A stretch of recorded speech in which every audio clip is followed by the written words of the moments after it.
And we're joined now by Florida Republican Congressman Brian Mast, who is the chairman of the Foreign Affairs Committee, which has oversight over the State Department and its programs. Invoking tariffs on a national security basis, can you explain the threat posed by Canada? President Trump, that is to say, was very specific in his executive order outlined that it's specifically related to fentanyl, it's specifically related to human trafficking, and there's a trust but verify situation that has to go on here.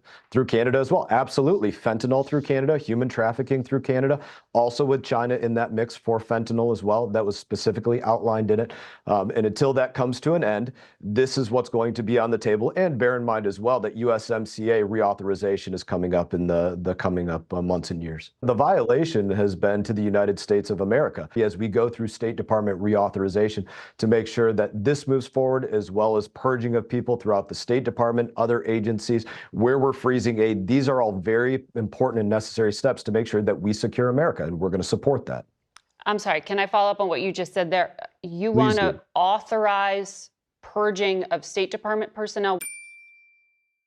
If you want to take a look at the State Department, where DEI has been a priority over, let's say, diplomacy in many accounts, I can give you hundreds of examples. Let's list them off. $500,000 to expand atheism in Nepal, $50,000 to do, let's see, a transgender opera in Colombia, $47,000 to do an LGBTQ trans comic book in Peru, $20,000 a pop to do drag shows in Ecuador. Shall I continue with more examples? Tens and tens of billions of dollars.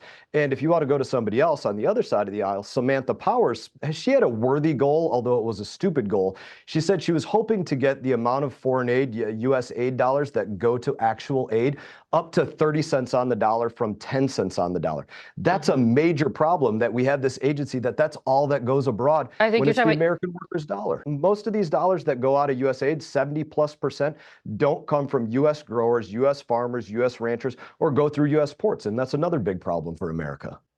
I would be absolutely for, if that's the path we go down, removing USAID as a separate department and having it fall under one of the other parts of United States Department of State because of its failure. I just went over the numbers twice with you in the amount of aid that actually makes it into the hands. I mean, you could almost say this is a little bit hyperbole, but there's probably more dollars that go towards state dinners around the DC Beltway than what actually goes into rice and beans abroad. That's the state of what's going on with USAID. And Samantha Powers said no less herself. You can't create that efficiency just by wishing it into existence. You have to restructure where the failures are and put the right things in place. Of course. The Trump administration comes in, or representatives like myself that do oversight, the agencies will literally not tell us what they are writing grants for, literally, or they will lie about it, or they will tell the new political appointees under the Trump administration, I'm just not going to tell you that. Those are real things that have happened. So the way that you make them come and answer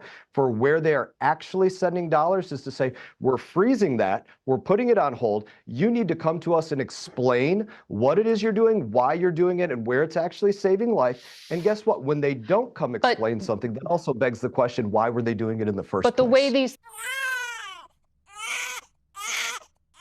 The grift that has been going on to the American taxpayer, the American worker. That's what needs to be answered for. And so you look at this, let's use PEPFAR as an example. You were talking about drugs going to individuals. There was a release of that hold that was authorized, but it shouldn't be the case that the American people fund HIV and AIDS drugs for 20 million people across Africa, where many of these countries are working very directly with our adversaries like China. That is an example of them taking us for granted. We need to be asking the question, should they be weaning off of this? Should we be paying it for these very expensive HIV and AIDS drugs? Should the American worker be footing the bill for that? Those are real questions. Severe intellectual disability, excuse me. But more systemically, is there a big hiring problem across all federal agencies, to include the FAA, where they made the priority diversity and inclusion instead of excellence and performance? Yes, that's the case. They made the priority appearance and lifestyle and not the big deal.